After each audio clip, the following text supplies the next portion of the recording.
Love potions. The wizarding world sells them as schoolgirl mischief, but one potion, brewed in a crumbling shack in Little Hangleton, supposedly cursed a child before he was even born. Winter, 1926.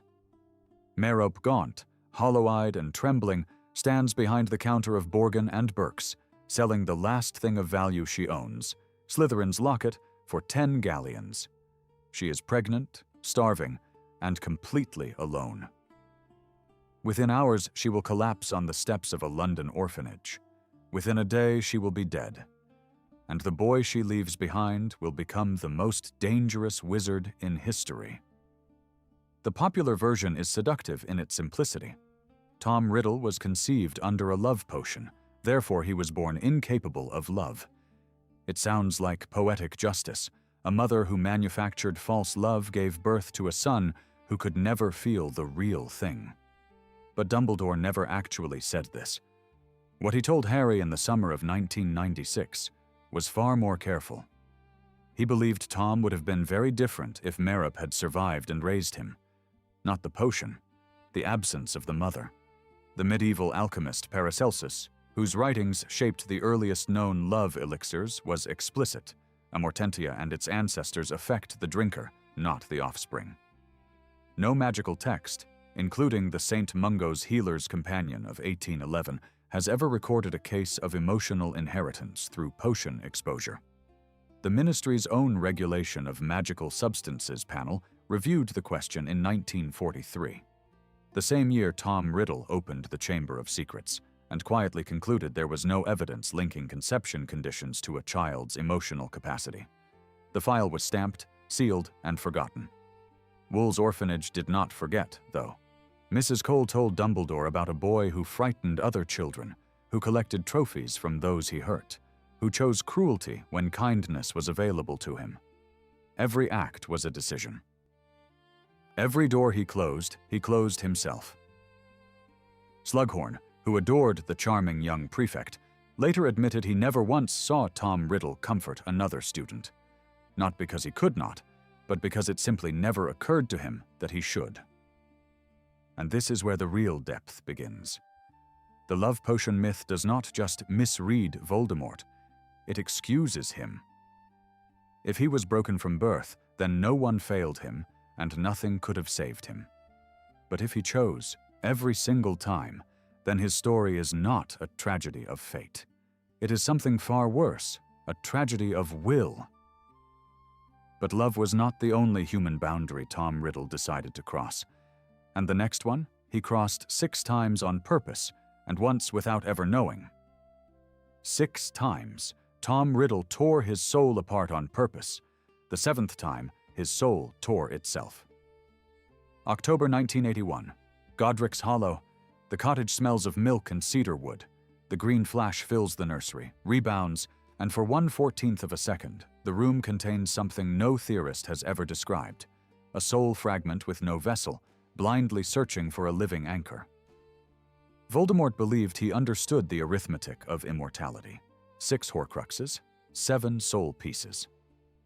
The number 7, the most powerful integer in wizarding numerology, referenced as far back as Bridget Wenlock's treatise of 1292. He chose his vessels with obsessive precision, founders' relics, objects of heritage, symbols of conquest, each murder deliberate, each ritual exact. The Department of Mystery's internal review of 1998 catalogued the 6 confirmed Horcruxes and noted in the margin, in Unspeakable Croaker's handwriting, the subject believed he had reached completion. He had not. Here is what almost nobody considers. A Horcrux requires intention. The caster must perform a specific ritual after murder. Voldemort performed no ritual in that nursery. He spoke no incantation. He prepared no vessel. What happened to Harry wasn't dark magic executed. It was dark magic collapsed. His soul had been split so many times it lost structural integrity, the way a crystal cracked along too many fault lines will shatter from a vibration it was never meant to feel. In alchemical terms, he had performed the nigredo, the dissolution of the self, so thoroughly that the self could no longer hold its own shape. Slughorn, who first handed a teenage Tom Riddle the idea of Horcruxes over crystallized pineapple, spent decades trying to forget that conversation. But even Slughorn never imagined this, that splitting a soul 6 times would make the 7th split involuntary. That magic designed to guarantee absolute control would produce the one result its master could not control. And here is the question the books never quite answer. Could Voldemort have sensed it? He was the greatest legilimens of his age. He shared a mental link with the boy for years. Yet he never once recognized a piece of himself behind those eyes, because he had so little soul left that he no longer knew what soul felt like.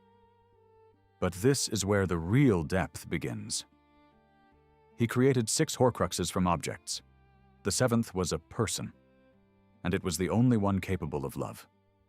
Voldemort spent 17 years trying to destroy the one fragment of himself that still had a heart. Yet even a wizard who shattered his soul beyond recognition was not, by history's reckoning, the darkest to ever live. That distinction belongs to someone whose soul remained whole, and that is precisely what made him worse. The most powerful dark wizard in history. That is what they called Voldemort in Britain. The International Confederation of Wizards never agreed. Prague, 1943. A man stands in the doorway of a cathedral that has not held a Muggle service in 2 years. The stained glass has been enchanted to show a single symbol, the Deathly Hallows, and beneath it, 300 wizards raise their wands in unison. Not because they were forced, because they believed. This is the distinction the wizarding world has never been comfortable making. Voldemort terrorized a single country. Grindelwald set a continent on fire. Voldemort recruited through fear. Join or die. Grindelwald recruited through vision. He offered something Voldemort never could, a philosophy. For the greater good was not a slogan. It was a manifesto, and thousands of educated, accomplished witches and wizards read it and thought, yes. The International Confederation's post-war audit identified active Grindelwald cells in 14 countries. Not bands of thugs, but organized networks of politicians, academics, and ministry officials who had restructured their governments from within. Voldemort wanted servants. Grindelwald built an army of true believers, and history teaches us which is harder to defeat. There is a reason Hogwarts textbooks dedicate roughly half a page to Grindelwald's war. The British ministry had every incentive to minimize a conflict it played almost no role in stopping. The Dark Lord who nearly conquered Europe was not defeated by an institution. He was defeated by one man, and that man happened to be the only person alive who had once shared his dream. The ministry preferred a simpler story. Grindelwald lost, Dumbledore won, and Britain's own dark wizard was the real worst-case scenario. But consider the difference. Voldemort's Death Eaters collapsed the moment he died at Hogwarts. Without him, they were nothing. When Grindelwald fell in 1945, his followers did not dissolve. Trials continued for a decade. Entire departments of magical law enforcement across 6 countries were found compromised. His ideology had roots. It did not need him to survive. And here is the part no one says plainly enough. Voldemort feared death. Everything he did, every Horcrux, every murder, every war, was in service of not dying. Grindelwald feared nothing, because he had already decided what the world should become and considered himself expendable in that cause. A man who is willing to die for his vision will always be more dangerous than one who destroys the world simply to avoid it. Yet, for all his ideological brilliance, Grindelwald never touched the darkest frontier of magic. He never split a soul.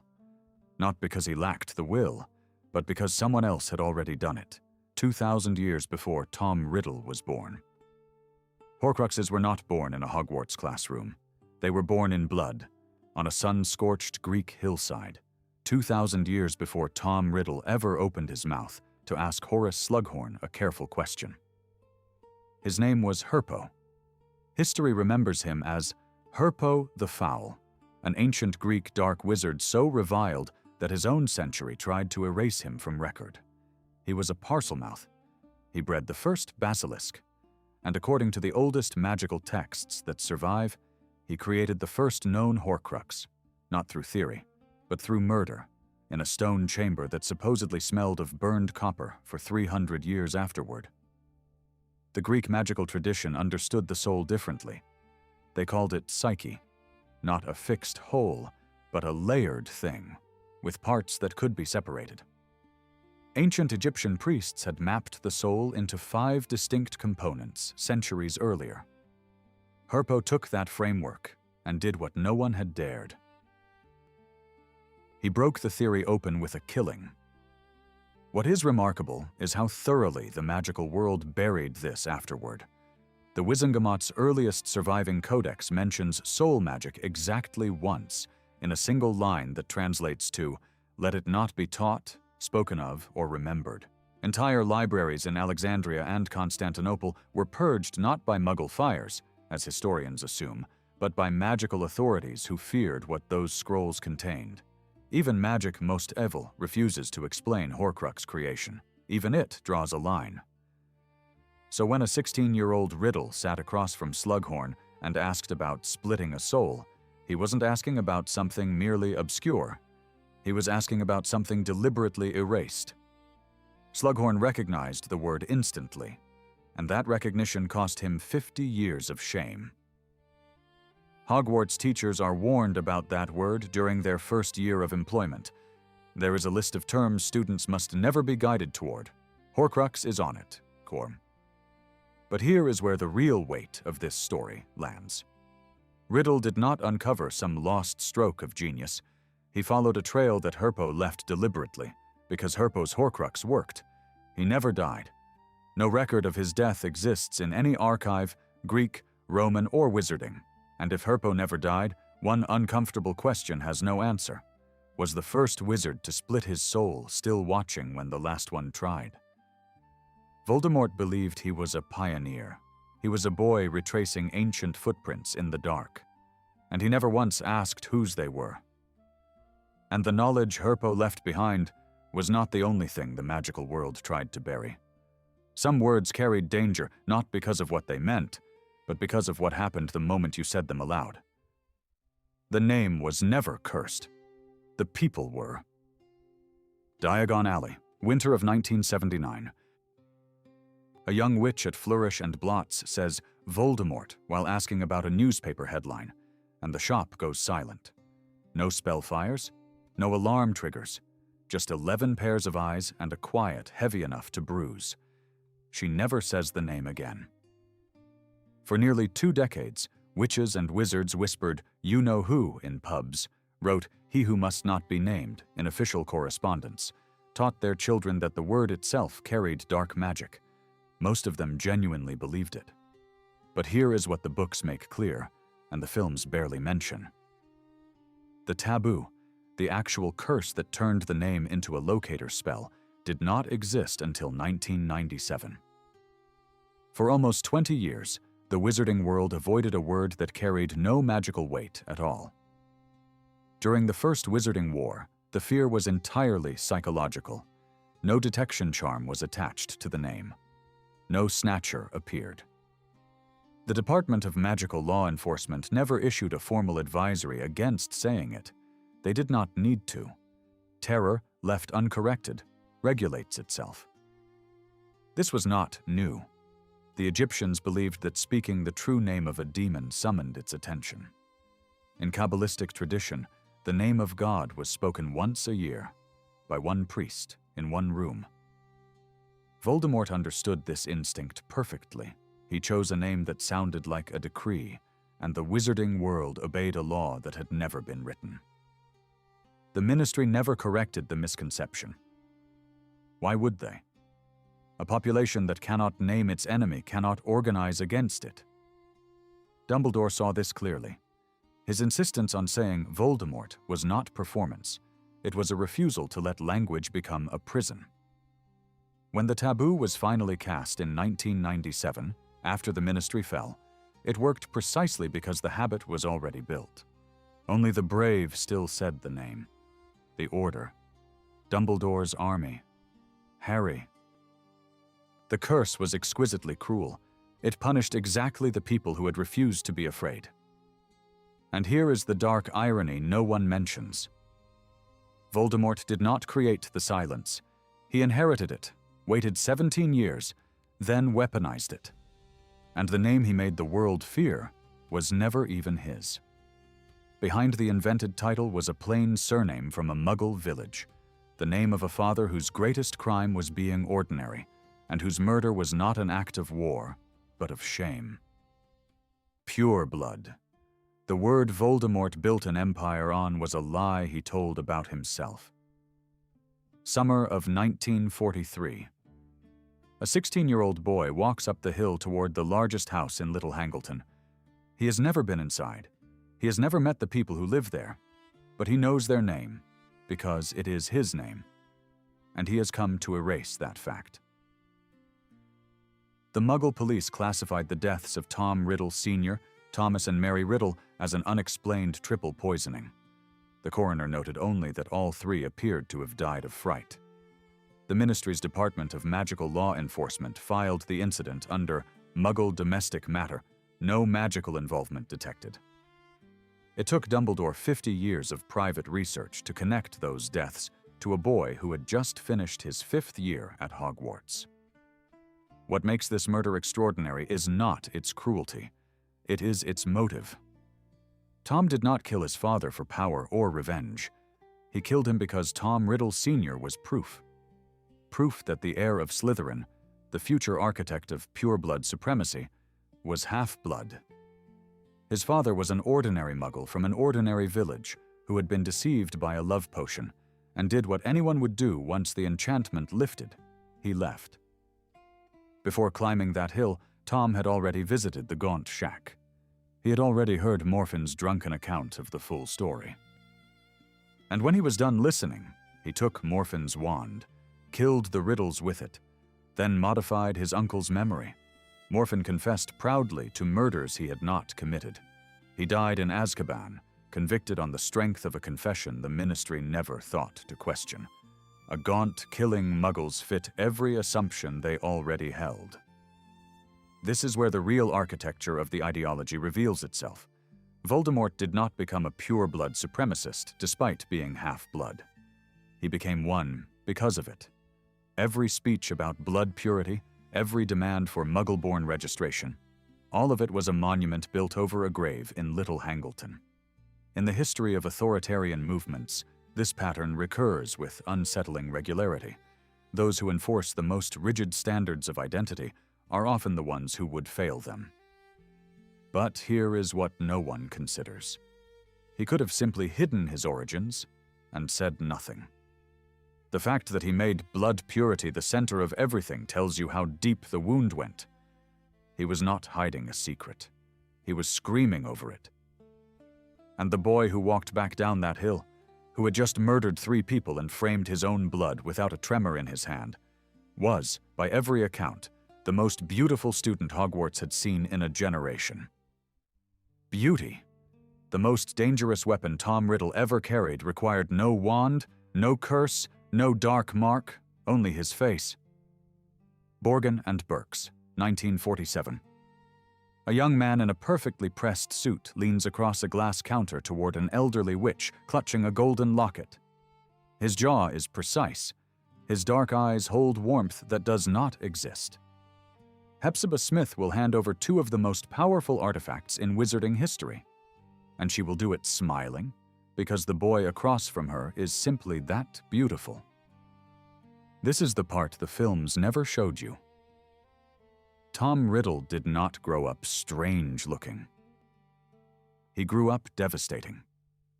Dumbledore's own memory of their first meeting at the orphanage records a boy already possessing an unsettling symmetry.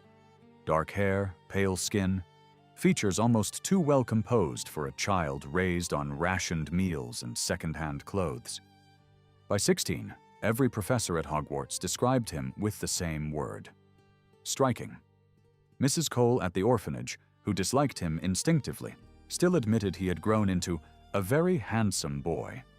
Even people who sensed something wrong could not stop looking. And he knew. Slughorn's private notes from those years mention that Riddle never once arrived at a Slug Club dinner without adjusting his appearance in the reflection of a corridor window. Not from vanity, from strategy. He understood, perhaps earlier than any dark wizard before him, that trust is not earned through power. It is earned through likability. And likability begins with a face. The real-world parallel is precise. Medieval accounts of supposed demonic possession almost always describe the possessed as unusually attractive before the change. Beauty, as the devil's entrance fee, is one of the oldest fears in human culture. Riddle did not invent this. He simply perfected it. So when did the face begin to break? Dumbledore marked the shift to roughly 1955, around the time of the third or fourth Horcrux. Each tear in the soul surfaced on the skin. The cheekbones sharpened past elegance into something skeletal. The eyes reddened, the nose flattened. By the time he applied for the defense against the dark arts position at Hogwarts, Dumbledore barely recognized him. But here is the detail that deserves more attention. Voldemort never tried to reverse it. He could have. Glamour charms, polyjuice, a dozen cosmetic enchantments available to any competent sixth year. He chose not to, because by then he did not want to be trusted. He wanted to be feared. The handsome boy was the mask. The monster was the ambition finally wearing its real face. And yet, for all the terror he built, for all the followers he commanded and the world he shook, there were things that made even that face flinch. More on that next. Fear. The Dark Lord built his entire empire on it, and yet he himself was never supposed to feel it. In the winter of 1981, weeks before he walked into Godric's Hollow, Voldemort stood alone in the drawing room of Malfoy Manor, staring at a fireplace that had gone cold hours ago. Lucius would later tell Bellatrix he had never seen the Dark Lord so still. Not angry, not planning, still. His followers believed he feared nothing. That was the founding myth of every Death Eater's loyalty, the conviction that their master had transcended the weaknesses of ordinary wizards. But canon tells us plainly, two things made Lord Voldemort's composure crack.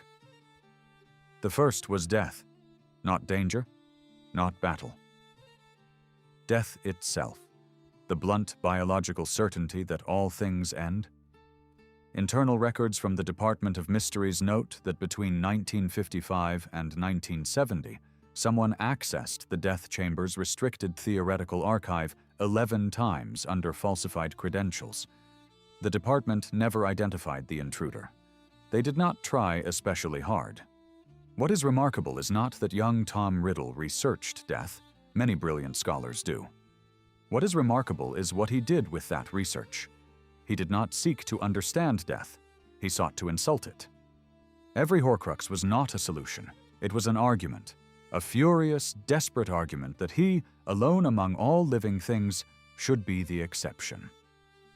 The second was Albus Dumbledore.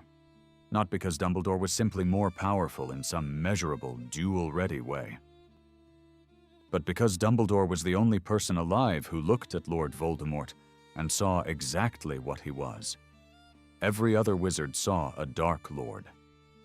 Dumbledore saw a frightened orphan who had never stopped running from the one thing he could not curse, bribe, or kill.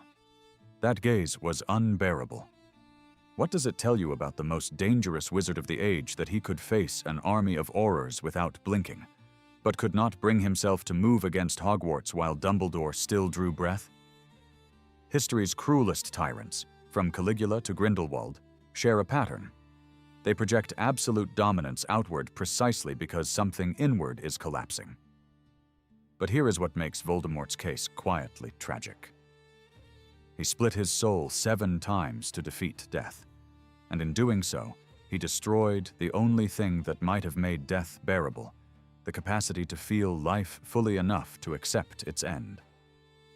The man who feared nothing commanded thousands, but those thousands had fears of their own, and loyalties far thinner than they ever dared let him see. Loyalty. Voldemort demanded it absolutely, and almost none of his followers ever truly gave it. When the Dark Lord fell in Godric's Hollow on October 31st, 1981, the wizarding world expected war tribunals that would last years. Instead, within 18 months, the Wizengamot had cleared nearly 2/3 of accused Death Eaters. The courtroom smelled of parchment, cold stone, and something harder to name, the particular odor of respectable people lying under oath. The defense was almost always the same: the Imperious Curse. Lucius Malfoy claimed it, Avery claimed it, Knott claimed it, McNair claimed it. Ministry post-war processing records listed 112 formal Imperious pleas between November 1981 and June 1983, and approved over 80 of them. The sheer mathematics should have raised suspicion. Voldemort's inner circle supposedly numbered no more than 30, yet somehow over 100 witches and wizards had been forced against their will to serve him. The ministry did not investigate this discrepancy. It was simply easier not to. This is where real history casts an uncomfortable shadow. After every authoritarian collapse, from Vichy France to post-war Germany, the same pattern emerges. Almost no one was ever truly loyal. Everyone was coerced. Everyone resisted in secret. The number of genuine collaborators somehow shrinks to nearly zero the moment the regime falls. Wizarding Britain followed this script with painful precision. But Voldemort himself created this weakness. He chose followers motivated by fear, ambition, and prejudice, never by love, conviction, or shared purpose. He wanted servants, not believers. Bellatrix Lestrange was the exception, and even her devotion was less ideology than obsession. When Karkaroff sold names to the Wizengamot to save himself, he was not betraying a cause. There was no cause to betray. There was only a man too terrifying to refuse and too absent to punish. And this is what Voldemort never understood. A leader who rules through terror builds an army that holds only while the terror lasts. The moment he vanished, his empire did not fracture. It evaporated. Dozens of marked Death Eaters returned to polite society, attended ministry galas, donated to St. Mungo's, and never spoke of the things they had done in darkened rooms. Not because they were forgiven, because no one wanted to remember. The cruelest irony is that Voldemort, who trusted no one, still believed his followers would wait for him. 14 years in exile, and only a rat came looking. But even a Dark Lord surrounded by cowards believed he held one thing no follower could fake or take away: the allegiance of the most powerful wand ever made. The Elder Wand never belonged to Voldemort, and he never once questioned why. A white marble tomb split open under moonlight, Dumbledore's body untouched by decay, Voldemort lifting the wand from cold fingers with the reverence of a man claiming a throne. He felt the wood. He felt the power. He felt nothing wrong, because the wand did not resist. It simply did not answer. Here is the detail most people miss. The Elder Wand does not refuse an unworthy wielder the way a normal wand might sputter or spark. It functions, it casts, it performs adequately. And that adequacy is the trap. Voldemort wielded it for months without realizing he held a weapon at a fraction of its true strength. Grigorovich noted this phenomenon in his private journals: a wand obeying without allegiance, following the hand but not the will. He warned that such a wand is more dangerous to its holder than to anyone else. Ollivander, pressed under torture at Malfoy Manor, tried to explain allegiance in terms Voldemort could grasp. But Voldemort heard only what confirmed his belief: power transfers through killing. The old wandmaker later admitted he had been too terrified to elaborate. One does not correct Lord Voldemort. Wand allegiance is not about death. It is about defeat. A principle so simple that any second year who lost a practice duel could feel it instinctively. But Voldemort built his identity on the conviction that killing is the ultimate dominance. He could not conceive of a system where Expelliarmus, a schoolboy spell, carried more weight than murder. Did it never strike him as strange that disarming is one of the oldest charms in recorded magic?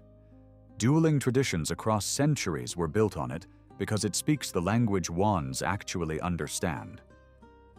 Dumbledore won the Elder Wand from Grindelwald in 1945, not by killing him, but by defeating him.